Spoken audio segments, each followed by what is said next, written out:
of Chad's Beer Reviews. Drinking a pretty high-profile beer tonight. This is Chimay Blue, or Chimay Grande Reserve, as I think it's officially titled.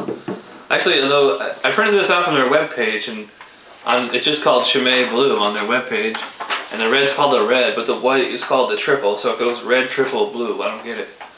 But anyways, let me read you the official description from the brewer's website. This is a Trappist beer made by monks in Belgium. Named Grande Reserve. It is principally distinguished by its character of a strong beer. This is a beer whose fragrance of fresh yeast with a light flowery, rosy touch is especially pleasant. Its flavor, notice when tasting it, only accentuates the pleasant sensations perceived in the aroma, while revealing a light but pleasant touch of roasted malts. This top fermented Trappist beer, re-fermented in the bottle, is not pasteurized. I have a feeling I'm going to get a lot of smoke on this, so I'm going to hold this right up to the camera. Are you ready, Jody? Watch this. Whoa!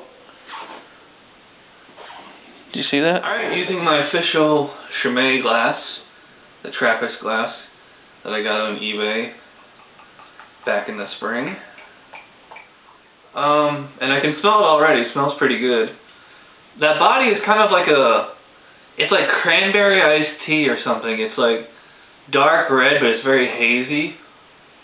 Hold up to the light, I can see it's like darker red on top, like orange on the bottom. Had like a one finger head there. It's kind of like off-white, kind of soapy. It's like, and I can actually hear it fizzling. As far as the smell, I mean, I could smell it as soon as I opened it. It smells pretty good. You're getting that, it smells similar to like a red wine, kind of getting like a, red grape and plum, raisin. That kind of powdery yeast kind of scent going on. I also get a lot of spice. Well, I really progressed as a beer reviewer, because a year ago at this time I wouldn't have been able to say any of that stuff. So, anyways, here we go with a long-awaited Chimay Blue. It's got that typical Chimay mouthfeel. It's kind of fizzly. The spice is kind of dancing on my tongue. It's not tearing it up though.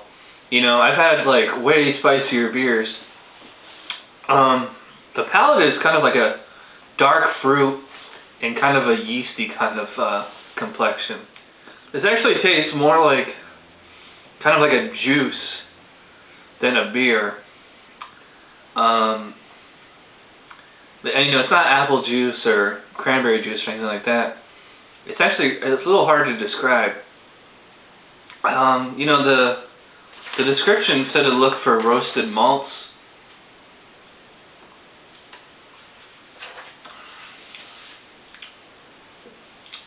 I don't really get much in the way of roasted malts.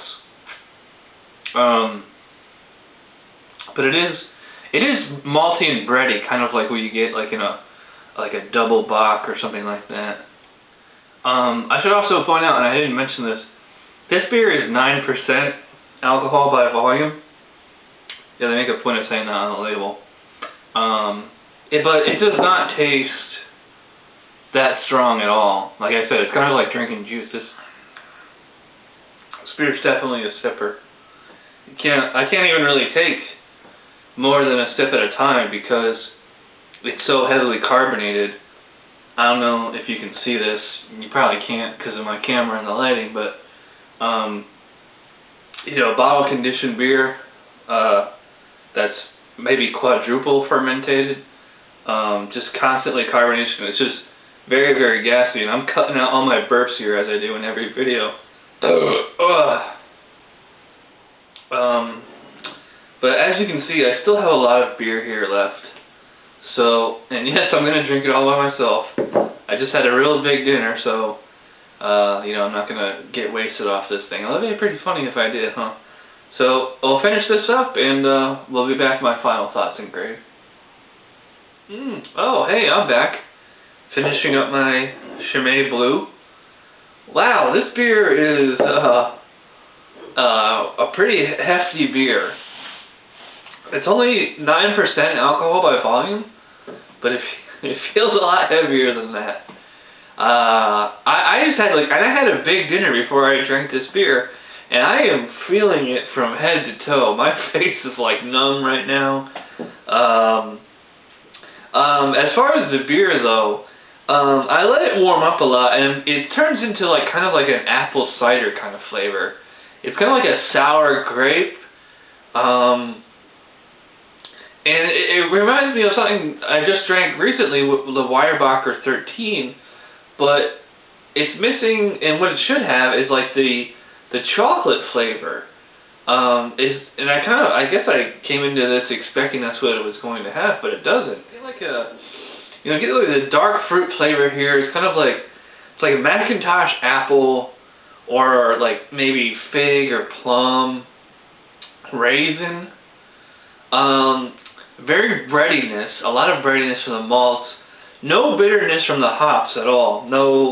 Certainly no crispness or anything, even though it's a very highly carbonated beer from the yeast. And you do get that yeast kind of powdery, dry flavor, combined with the sour grape flavor, so it has this kind of, it's like a hard cider kind of flavor. So I think this beer, if you like red wine, I think you would like this beer. And I don't like red wine. I don't really like wine in general. And it's flavorful, but it's not knocking my socks off. And that's what a 9 or a 10 beer should do. So I came into this review fully expecting to give this beer a 10, and I can't honestly say that. I think the best I can give it is an 8. I think it's a good beer. It's a very good beer. And I would honestly recommend it, but I can't say that this is one of the best beers I've ever had. This is your for people that love red wine or something like that, your real high-end beer connoisseurs.